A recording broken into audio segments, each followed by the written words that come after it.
Well, good morning, everyone. Welcome to day 23 of the Democrat shutdown. And today, you all know, we have a special guest with us. We're delighted to welcome back to Congress U.S. Secretary of Transportation Sean Duffy. I enjoyed serving with him during my first few years here, and we're grateful he's serving our country in this very important position right now in these very challenging times. He's a very busy guy, but he'll give us a few minutes to give you an update here in just a moment.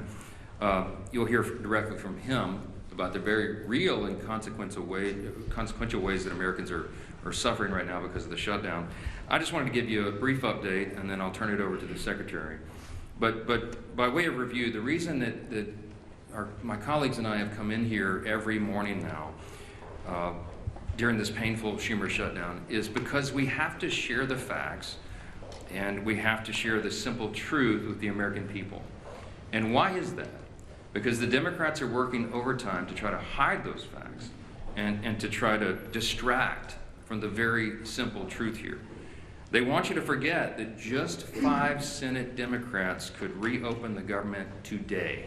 All we need is 5 of them. They try to pretend that their counter-proposal deal doesn't reinstate free health care for illegal aliens, $200 billion of taxpayer funds. They try to pretend that their counter-proposal would not send billions of dollars in wasteful spending for social projects in foreign countries overseas. They don't want you to look at the facts. They don't want you to look at the paperwork that they themselves filed as the counter-proposal.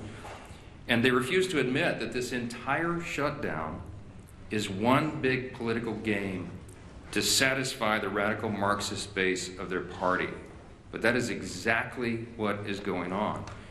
And I want to be absolutely clear about this. Democrats would not have shut the government down this time if their political careers did not depend on it. And that is not some Republican talking point. That is the objective truth. If it wasn't already abundantly clear, the number 2 Democrat in the House yesterday openly admitted to that fact. Catherine Clark is the House Democrat whip.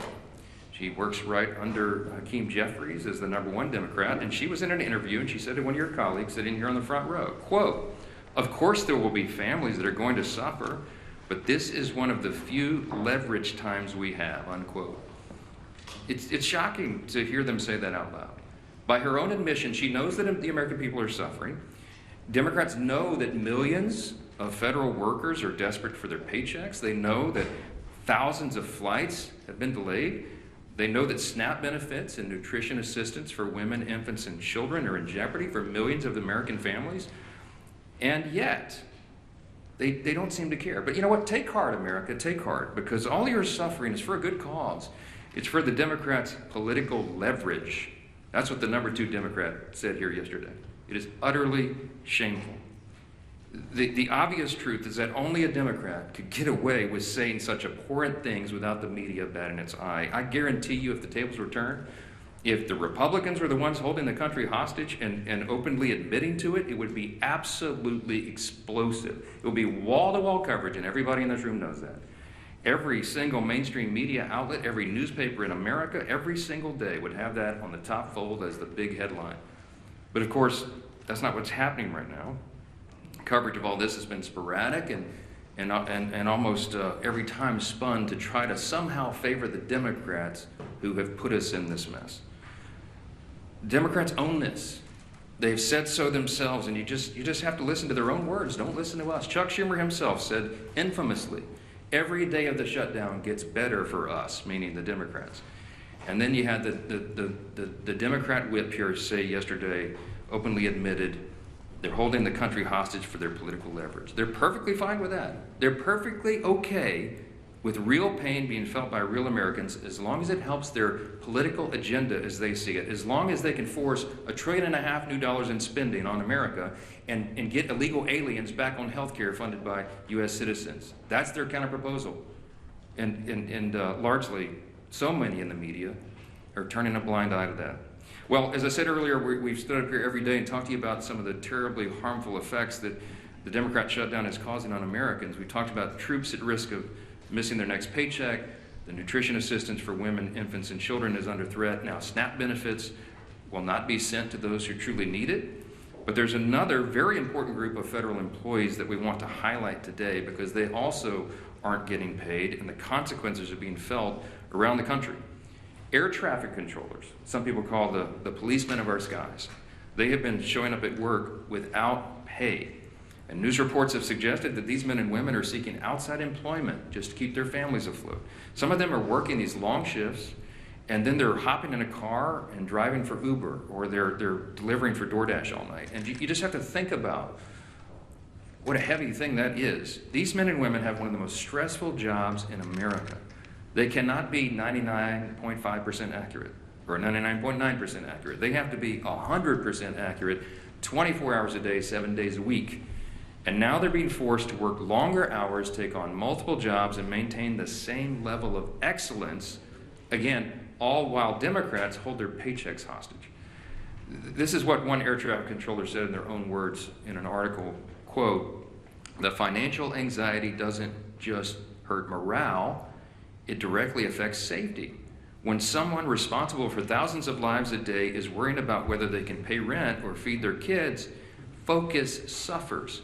Controllers were already underwater with pay and staffing before the shutdown, and now we're drowning," unquote.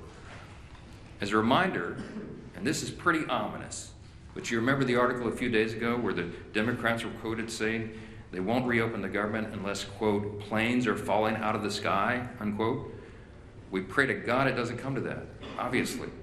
But the longer this shutdown goes on, and as fewer air traffic controllers show up to work, the safety of the American people is thrown further into jeopardy. Now, I'm heartened that we have a leader like Secretary Duffy. He has an extraordinary team. We have extraordinary air traffic controllers in this country, and they are maintaining the safety against incredible odds. But right now, there are 13,000 air traffic controllers and more than 50,000 TSA officers who are showing up to work without pay. Our Secretary Duffy's doing a great job to triage this. But he noted that normally just 5% of flight delays are the result of staffing shortages. Right now, that number, at least 2 days ago, was 53%. According to online flight tracking databases, there were 19,000 delayed flights from Saturday to Monday, and an additional 1,600 canceled flights during that same period. That number is only going to increase as the Democrat shutdown continues, especially as air traffic controllers are set to miss another paycheck on October 28th. We are rounding into a holiday season, as we all know, and we're in the middle of the height of the football season. This is peak travel time for the U.S. Hundreds of thousands of Americans are going to travel to football games this weekend, for example. And if the current trajectory continues, many Americans could miss watching their favorite teams and reconnecting with friends and family. So football fans, hey, if you're stuck in the airport this weekend while your favorite team is about to kick off, you can blame the Democrats for that, all right? They own this shutdown and they own the consequences too. So now here to share this firsthand perspective, some of the ways the shutdown is stretching thin American air travel and all of our air infrastructure is our extraordinary Secretary, Sean Duffy. And then after he speaks, you will hear from the chairman of Transportation and Infrastructure, our committee here in the House, our good friend, Sam Grace. Mr. Secretary, thank you so much for your time. Thank you, Mr. Speaker. First off, I want to thank the Republican leadership team and Republicans in the House for your votes to keep the government open, keep the government funded. Usually this is a House problem. It's in the Senate right now. The Senate can't find the votes to keep the government open, and it's Democrat votes. And I thought you made a really good point, Mr. Speaker, that I do think in the Democrat senators' hearts, they want to vote to open the government up. They don't want to hurt the American people. But we've seen they have a radical base, a base that's out of control. And if they vote to open up the government, what's going to happen is they are going to be primaried. They are going to be attacked. Maybe their funding might dry up. And so this shutdown is not about the American people, not about the pain that America experiences because of the shutdown. This is because Democrats are concerned about their own hide, and they've sold the country to the most radical element of their country. And I think that's really shameful. It's too bad. I also want to thank the Congress, led by Sam Graves. Many of you have seen what's happened with our air traffic control system. It's old, it's antiquated, it's safe, but it has to be massively rebuilt. We need a new system, and I want to thank the House for leading that effort. We've asked for $31.5 billion. We got a down payment of $12.5 billion to begin that really important work. Before the shutdown, we have crafted our teams in a way that can keep that work moving forward. It doesn't stop during the shutdown because, again, 6 months from now, you all won't care that Democrats shut the government down. You'll want to know what the results are and the progress of building this new system. So that is still operational. But I do want to talk about air traffic controllers for a moment because I think this is incredibly important.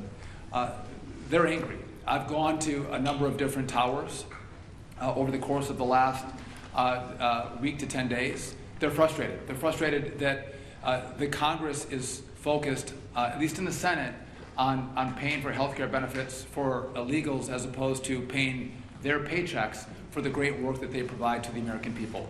That makes them angry.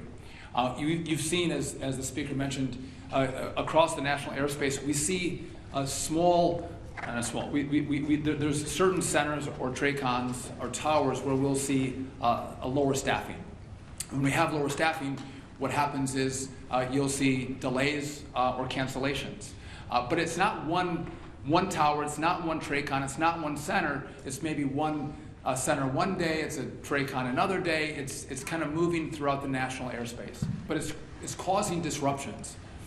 So a week ago, last Tuesday, air traffic controllers got 90% of their pay because that paycheck came from most of it for the work they did in September.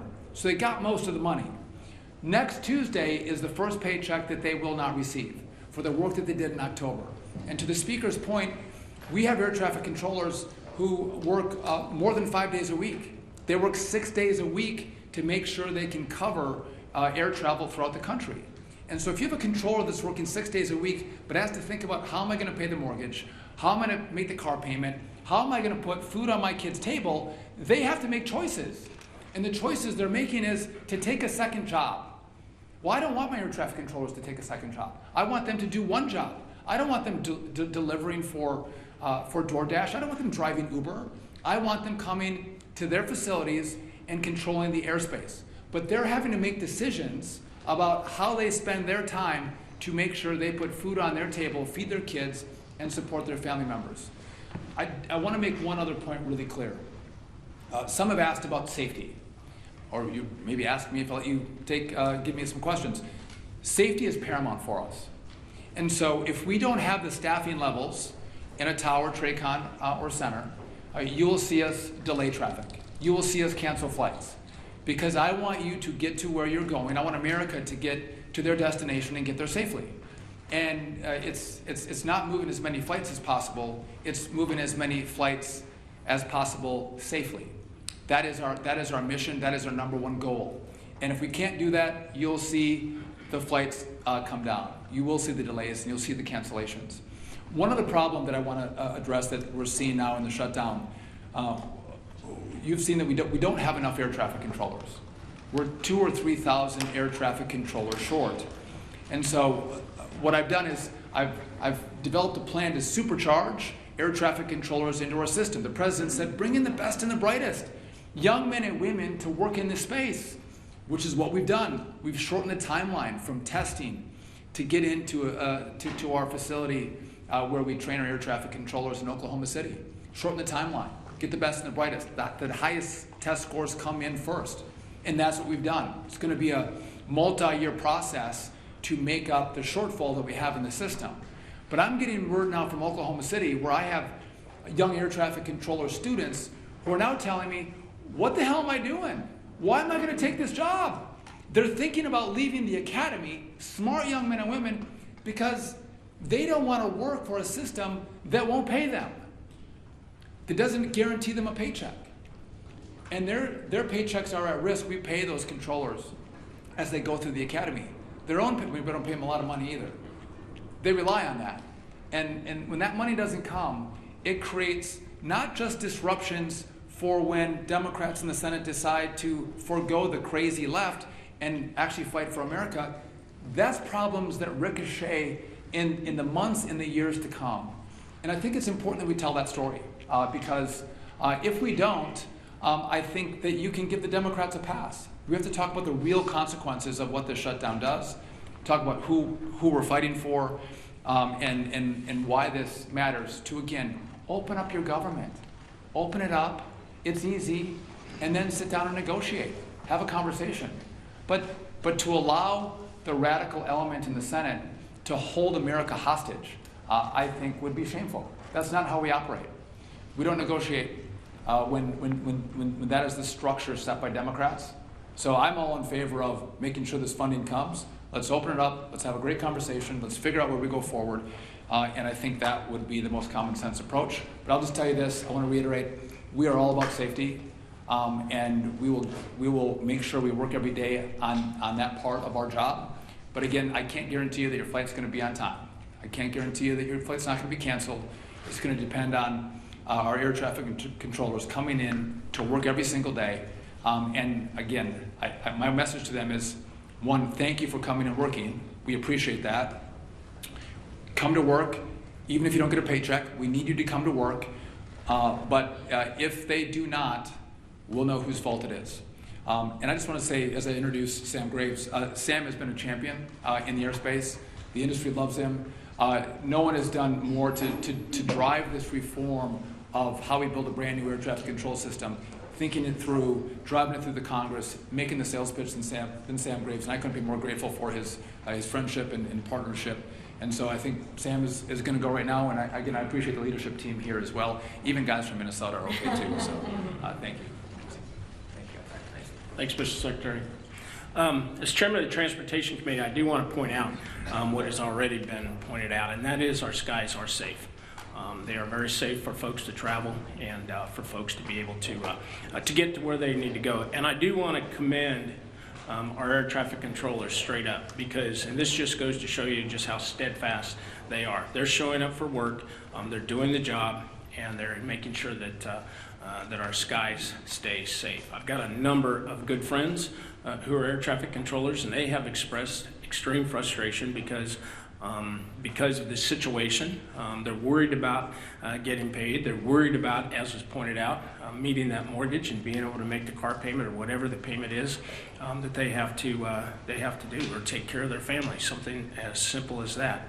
I do want to commend the Secretary and the President for filling all of the open seats at the Academy in Oklahoma City. They hit their quota of 2,000 new air traffic control students that are learning, and I want to commend them on increasing the pay for students going to the Academy.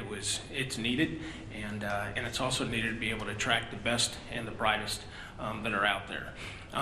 As the Speaker pointed out, this is political gamesmanship on Senator Schumer's part, and it's unfortunate that he's weaponizing the air traffic controllers and he's weaponizing families as we go into the holiday season when it comes to those delays that will ultimately probably happen and the cancellations that are probably going to happen. And as the Secretary pointed out, we need to remember who it is that is causing this and why they are causing this. This is political games. All we need to do is pass the clean CR so we can move forward and then talk about these things that need to be talked about. So, thank you. Mr. Leader. Thank you, Sam. I appreciate the job that our chairman of the Transportation Committee is doing. Really appreciate the job that our Secretary of Transportation, Secretary Duffy, has been doing, and especially want to thank those air traffic controllers who are showing up to work. Work that even in normal times is an incredibly stressful job. You know, as you can imagine, at any airport in America, but especially the busy ones, you might have dozens of flights coming in and out every single hour. And their job is to manage those flights so that everybody on those planes lands or takes off safely and gets to their destination safely. That's their job, that's their priority, it's their passion.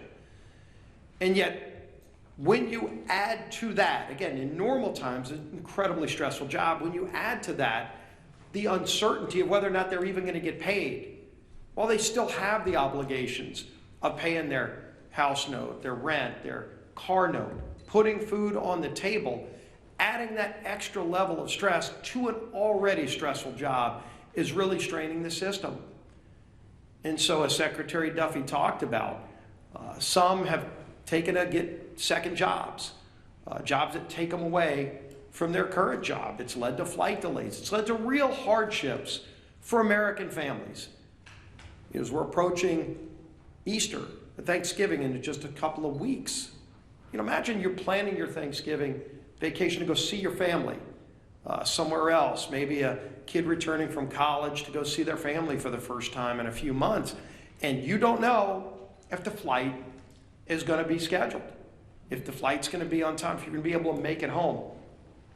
This is unnecessary, and people are starting more and more to ask the question, why is this going on? Why do Democrats continue to vote no? Not on a bill that solves all of our differences, a bill that just keeps the government running, puts the food on the table of those air traffic controllers while we negotiate our differences. That's all we're talking about, a clean CR, a bill that just lets us keep the government running while we still negotiate the big differences we have.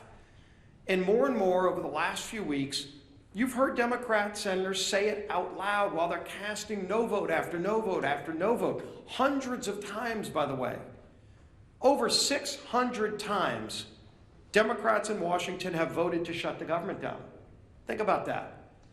Over 600 times between the House vote, the Senate votes over and over again as if it's just some repetition. All it takes is 5 Democrat senators to have the courage to say, let's just open the government back up again so we can negotiate our differences.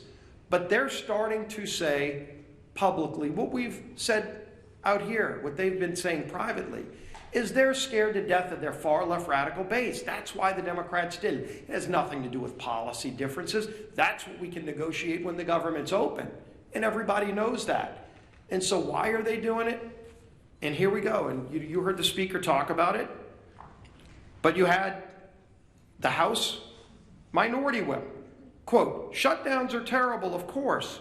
There will be families that are going to suffer, but it is one of the few leverage times we have.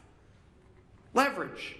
Yeah, sure, they're okay with people suffering, but boy, does it give them leverage. For what? To appease their radical base, to show their radical base they're fighting Donald Trump. So they've made the calculation it's okay to cause suffering to families. Schumer, of course, quote, every day gets better for us. Who's us? It sure isn't the American people. It sure isn't those air traffic controllers who are working 6 highly stressful days managing safely our air traffic control system while then they leave that job to go drive for Uber or for DoorDash. That's not a better day for them, but boy, Chuck Schumer's happy. Bernie Sanders, quote, you reopen the government and we lose our leverage. That's what this whole shutdown is about, close quote. That's Bernie. Leverage. You hear it over and over again. The American people, especially federal workers, are considered by Democrats to be leveraged, to be pawns in their game. Senator Coons, quote, the point of this shutdown is not just suffering for suffering's sake, but to make a point. What point? A point that you can cause suffering on other people so you can get leverage to go back home to Los Angeles or San Francisco or New York City and show the socialists, look at me, I've made Donald Trump, have to go and move some money around to figure out a way to pay federal employees. I'm creating chaos in Washington. That's what they want to do. That's their leverage, so they can get some pat on the back from socialists and Marxists who want chaos in America. It's disgraceful. And everybody knows it, but they don't care. They don't care because as long as they're appeasing their radical base, that's what their leverage is all about. The American people to Democrats are considered pawns for leverage to go and make the far left radical base look like they're fighting Donald Trump. And I'm going to finish with this. Air traffic controllers, again, as Secretary Duffy, as Chairman Graves have talked about. Right now, 13,000 air traffic controllers are working without pay. 13,000. Some of our air traffic controllers who work 6 days a week, or you've heard it, driving Uber, doing all these other things. Nick Daniels, the president of the Air Traffic Controllers Association, said, quote, "To think that somehow we can live with, you'll get paid eventually, that doesn't pay the controllers. That doesn't pay the mortgage. That doesn't pay gas. That doesn't pay the food bill." That's the burden. That's the burden, those 13,000 air traffic controllers whose job every day is to keep us safe when we fly on airplanes is. And why do they have that extra stress? Why do they have that extra burden? So that Senate Democrats can feel like they've got leverage over who, over what, to what end. This is madness. There is no end for them. They just think this is some kind of game and the American people are pawns in that game. It's got to end. Our whip, Tom Everett.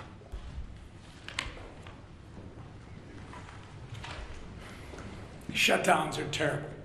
Of course, there will be families that are going to suffer. We take that responsibility seriously. But it is one of the few leverage times we have. You've heard that 3 times now. A direct quote from the number 2 Democrat in the House, Katherine Clark. Meanwhile, in Massachusetts, which is Katherine Clark's home state, 45,000 federal workers are being forced to figure out how they're going to pay their bills next week. More than 1 million SNAP enrollees and 123,000 women, infant, and children who require nutritional assistance, they're going to be impacted, Catherine. Telehealth services and a home hospital program have been put on pause. Tens of thousands of travelers who come through Massachusetts airports are at risk of experiencing flight cancellations and delays, as you heard from the secretary this morning. Obviously, we can go on and on about the ways people in Whip Clark's home state and across the country are being forced to suffer because the Democrats refuse to reopen the government. But they don't care, because to them, suffering is leverage. To them, this is one big political game. It doesn't matter that millions of Americans are hurting because, as Chuck Schumer says, every day gets better for us. What a disgusting, despicable mentality to have. The truth of the matter is, Democrats could end their shutdown madness today if they would simply do their jobs. All they have to do is stop playing politics, pass our clean CR, and reopen the government for the people they were elected to serve. We're going to continue giving them opportunities to do the right and reasonable thing. The question is not whether they are able. The question is whether they are willing. I hope they come to their senses soon, but until then, we're going to hold them to account, and we expect everyone in this room to do the same. Lisa McClain. Thank you, and thank you, Sam, for being here today, and thanks, Secretary Duffy, for being here as well to talk about the reality of the air traffic controllers and the American people. The American people deserve the truth. Republicans are out there serving the American people, while Democrats are using suffering of the American people as leverage. And let me say that again, because I believe it is warranted. Republicans serve, Democrats use. And you don't have to take my word for it. I know you've heard it, but I need to say it again because I was on a news station this morning, and when they played Katherine Clark's comments, they're like, the question to me was, why are Republicans so upset about it? Like, why are Republicans upset about it? Everybody should be upset about it. I mean, this is what she said, the second highest ranking Democrat in Congress. This is what she said yesterday. Congresswoman Clark admitted, and I quote, "Of course there will be families that are going to suffer, but it's one of the few leverage times we have." Let that sink in for one moment. They are admitting, she is admitting, yes, American families are going to suffer, but we got to use you as leverage. Let that sink in. Does that not outrage anybody? I'll tell you who it does outrage: the American families that are actually suffering. So let me share this with you. And what I need you to ask them is, what are they suffering for? So what are the Democrats using the American people's suffering for? What leverage are they using that for? Well, let me tell you. To push their $1.5 trillion in wasteful spending, to fund health care for illegals, the Democrats think it's right for the American people to suffer so that we can deliver Sesame Street to Iraq. Sesame Street in Iraq?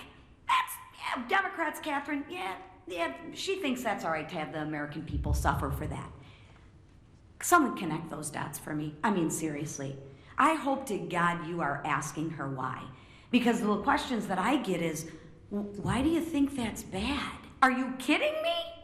I mean, we have lost our minds. They've lost their minds. It's disgusting and it's insulting, right? They want to bankroll LGBTQ propaganda in South America on the backs of Americans suffering. Again, let that one sink in. And you know what?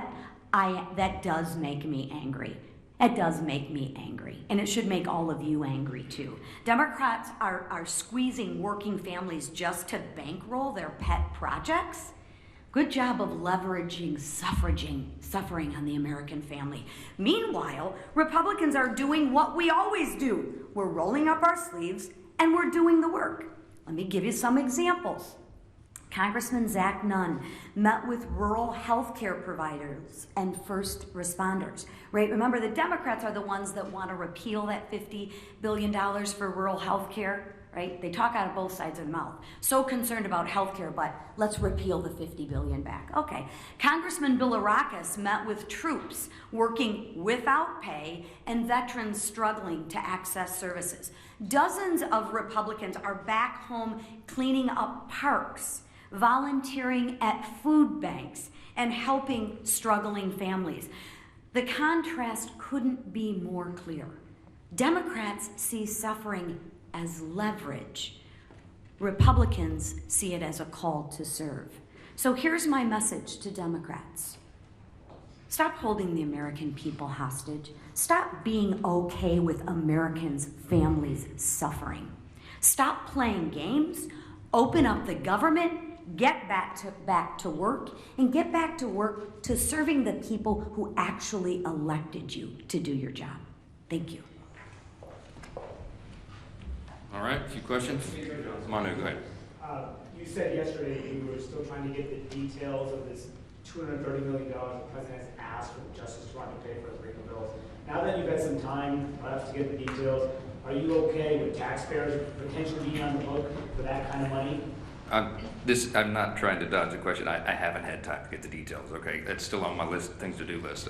Yesterday was almost literally a 21-hour workday. Yes, sir, back row. There's legislation in the Senate to pay air traffic controllers during the shutdown.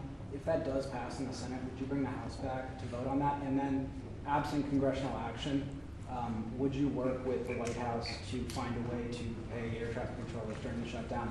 And where would you pull that money from? Well, let me answer the questions in reverse order. We did work with the White House to get air traffic controllers paid. It's called the Clean CR. We passed it in the House September 19th. By my count, it's 33 days ago. It's been Sean Duffy just said that air traffic controllers are going to miss a paycheck. Yes. They're trying to find, the White House has bent over backwards to mitigate the harms to the American people. We got WIC funded by bootstrapping a 1930s era statute regarding tariff revenue. He found unobligated funds in the R&D accounts at DOD to get the troops paid in the middle of October. But we're running out of resources. They're running out of creative ideas, and there is not an existing pot of money that could cover the air traffic controllers' salaries right now. And so that is why we have to get the government reopened. Again, every Republican has voted repeatedly to do that very thing, to pay everyone and make all this madness stop. And the Democrats have now voted 13 times to keep the government closed. With regard to your first question, there will be a measure on the Senate floor today that Leader Thune and the Republicans are desperately trying to make sure that all these people are covered. They want all essential workers in all these categories to actually get their paycheck. even if the Democrats keep the government shut down. We are told that the Democrats have vowed to vote no on that measure. So they will not vote today. That's what we understand to be the case. They will vote against restoring paychecks to troops, Border Patrol agents, air traffic controllers, TSA agents, and all the rest. And it's unconscionable to us, but again, it's another step in their political game as they're using all of these people, hardworking Americans and their families, as leverage for their political purposes to cover their own tails with the radical left. Chad. If it's so important to pay the air traffic controllers, you said you want to see what happens. Why wouldn't you commit right now and say, we're going to have the House back in session, we're going to vote? Because you know as well as I do, sometimes when one body moves something, it gives emphasis to the other body. Well, no, I don't know that. We just demonstrated it's not true, Chad. We passed the CR to get everybody paid. If I brought everybody back right now and we voted on a measure to do this, to pay essential workers, it would be spiked in the Senate. They're going to show you this afternoon that they would spike that bill. So it would be a waste of our time, and it would take the pressure off Chuck Schumer to get his job done and open the government again. This is what's so infuriating to us. Yes, sir.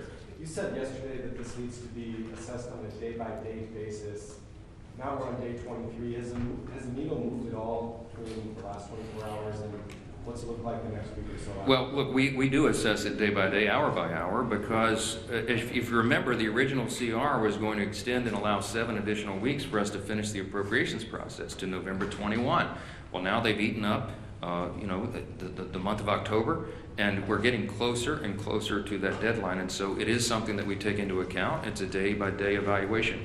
I will tell you that appropriators are working right now, even though we're not on the House floor, and they're preparing the next batch of bills, and there's discussions going on at the leadership level and among appropriators across chambers and across the aisle, because they're serious people that understand we have to do serious work, and so we continue to evaluate it. But our plea today is to the Democrats: please, 5 centrists in the Senate, do the right thing. You know what the right thing is. Play the tape.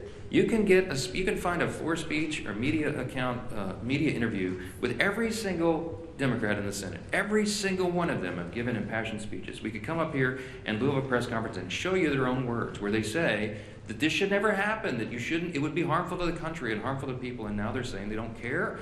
They know better. They know in their hearts this is wrong, and we're asking them to stop it. Back row. Last question.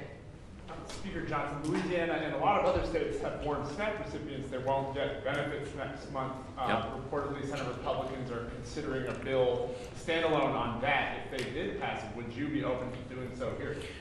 If the Senate passes the bill, then the House will address that. I've talked to my Governor Jeff Landry in Louisiana, who greatly laments.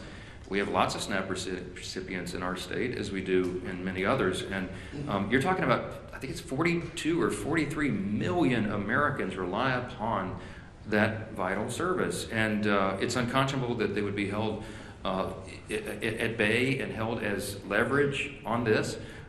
That's the pain that Chad Perkham asked Whip Clark yesterday, the pain that American families would suffer. And she said, yeah, it's regrettable, but hey, this is our time of leverage. We just let their own words speak for themselves. We're not for that. The Democrats are. I'll leave you with this thought. Republicans have now voted 13 times to open your government. The Democrats have voted 13 times to close it. The Democrats own this shutdown and all these horrible consequences, and you need to remind them of that. Thank you. Appropriations bills, Speaker Johnson.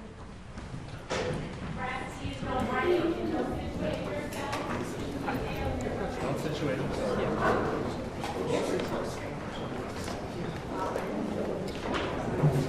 Yeah.